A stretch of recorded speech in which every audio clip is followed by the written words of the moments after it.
Well, hello. All right, so I'm ready to share some more of Frindle with you by Andrew Clements.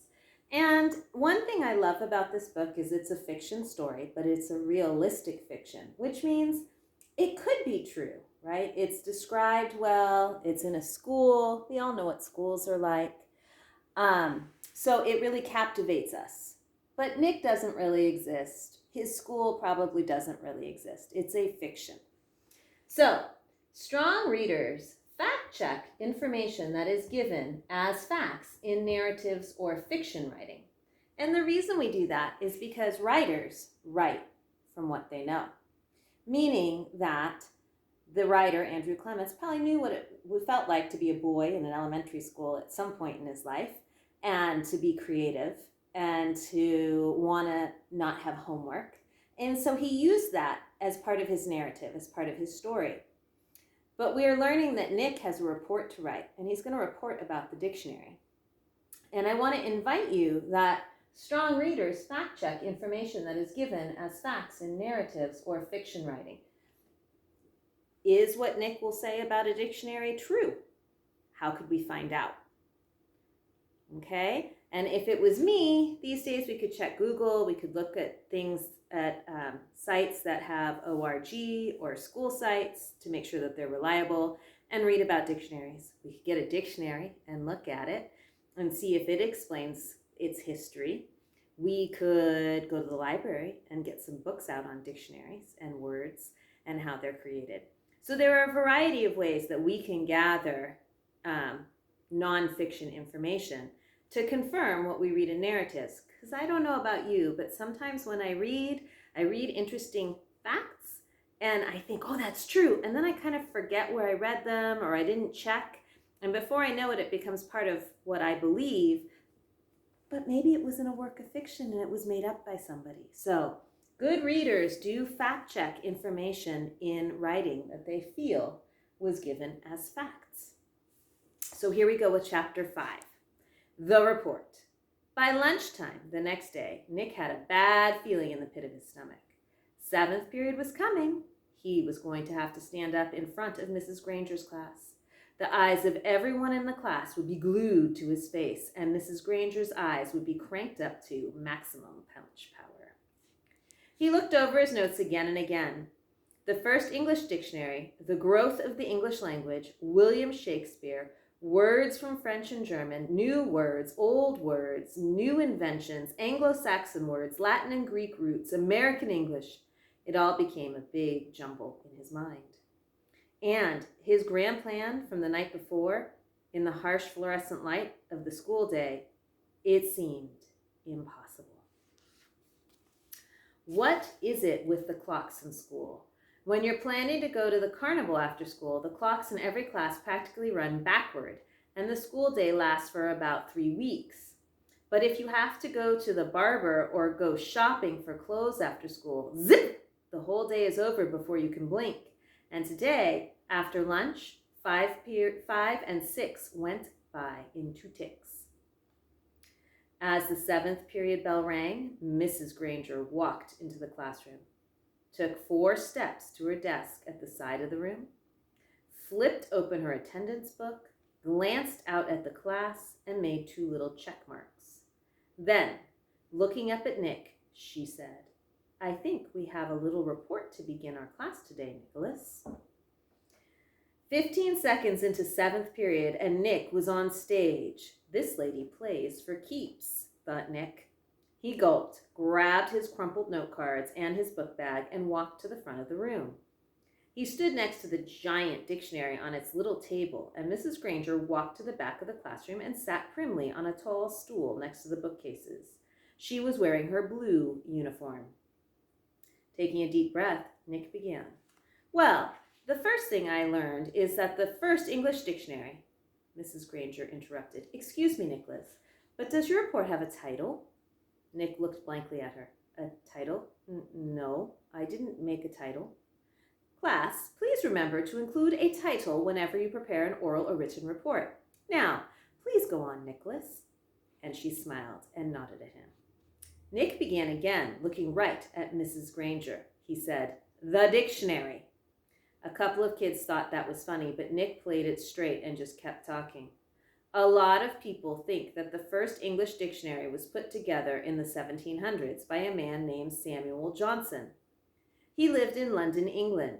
He was real smart, and he wrote a lot of books, and he wanted all the other smart people to have a good dictionary to use, so he made one. But there were other dictionaries before this. The thing that was different about Johnson's dictionary was its size. First of all, he had over 43,000 words in it.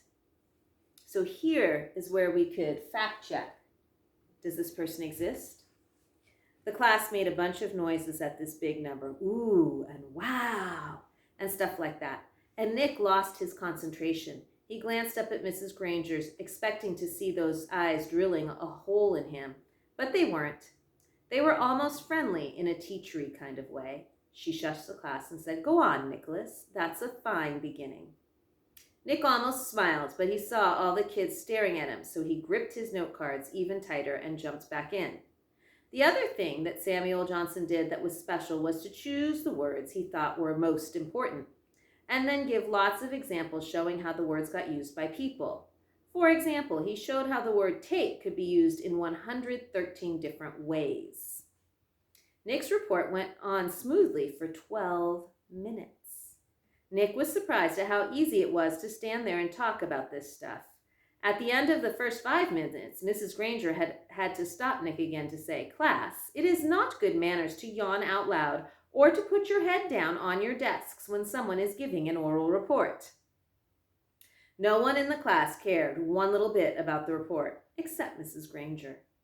Every time Nick glanced up, she was smiling, and her eyes were not the least bit icy or sharp. She was eating this stuff up, listening and nodding, and every once in a while she would say, "Very good point," or "Yes, that's exactly right." But the next time Nick looked up, he saw Mrs. Granger sneaking a look at her watch. 18 minutes gone.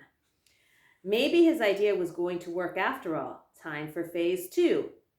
Reaching into his book bag, Nick pulled out the red dictionary he had brought from home, the one most of the kids had, the one Mrs. Granger said they should use. Nick said, "This is the dictionary that I use at home for my vocabulary work, and I opened it up last night to the very front, and right there I found out a lot about how the dictionary was made, right in this book. So I thought some of the ideas would be good as part of my report. It says here, Nicholas." Nick looked up. Mrs. Granger got off her tall stool, and its wooden legs made a screech on the linoleum. Heads snapped to attention, and the class was alert again. Mrs. Granger smiled, raised her eyebrows, and pointed at her watch. "Nicholas, I think the class should read that at home themselves. Now." John's hand was up in the air, and at Mrs. Granger's nod, he said, "But I don't have that dictionary at home, Mrs. Granger. I have the blue one." And several other kids immediately said, "Me too." Mrs. Granger tried not to show that she was annoyed. "Very well, Nick, but it shouldn't take too long. We have other things to do today." Nick kept his eyes open wide and nodded, adjusted his glasses on his nose, and began to read. Without question, this modern American dictionary is one of the most surprising, complex, and profound documents ever to be created, for it embodies unparalleled etymological detail, reflecting not only superb lexicographical scholarship, but also the dreams and speech and imaginative talents of millions of people over thousands of years. For every person who has ever spoken or written in English has had a hand in its making. It was a long article, and the kids were bored to death, but no one looked bored at all. Every kid in the room knew now that the period was more than half over, and that Nick's report wasn't just a report. It was one of the greatest time wasters he had ever invented. Mrs. Granger knew it too. She had edged around from the back of the room to the side near the windows. Nick glanced up at her now and then as he read, and each time Mrs. Granger's eyes clicked up to a new power level. After 8 minutes of Nick's best nonstop reading, her eyes were practically burning holes in the chalkboard behind him. There were only 10 minutes left in 7th period. When he took a breath to start a new paragraph, Mrs. Granger cut him off. "That's a fine place to stop, Nicholas. Class, let's all give him a round of applause for his report." The applause didn't last long. As Nick took his book bag and notes and sat down, Mrs. Granger's eyes went back to almost normal, and she actually smiled at him. Although your report was a little long, she paused to let that sink in, it was quite a good one. And isn't it fascinating that English has more different words than any other language used anywhere in the world? She pointed at her large dictionary. That one book contains the definitions for more than 450,000 words. Now, wasn't I right, Nicholas? All this will mean so much more since you learned it on your own. Mrs. Granger was beaming at him. Nick sank lower in his chair. This was worse than writing the report, worse than standing up to give it. He was being treated like the teacher's pet. And he had the feeling she was doing it on purpose. His reputation was in great danger, so he launched another question. He raised his hand, and he didn't even wait for Mrs. Granger to call on him. Yeah, but I still don't really get the idea of why words all mean different things. Like, who says that D-O-G means the thing that goes woof and wags its tail? Who says so? And Mrs. Granger took the bait. Who says dog means dog? You do, Nicholas. You and I and everyone in this class and this school and this town and this state and this country, we all agree. If we lived in France, we would all agree that the right word for the hairy four-legged creature was a different word, chien. It sounds like sheen, but it means what D-O-G means to you and me. And in Germany, they say Hund, and so on, all around the globe. But if all of us in this room decided to call that creature something else, and if everyone else did too, then that's what it would be called. And one day it would be written in the dictionary that way. We decide what goes in that book. And she pointed at the giant dictionary. And she looked right at Nick. And she smiled again. Then Mrs. Granger went on. But of course, the dictionary was worked on by hundreds of very smart people for many years. So as far as we are concerned, that dictionary is the law. Laws can change, of course, but only if they need to.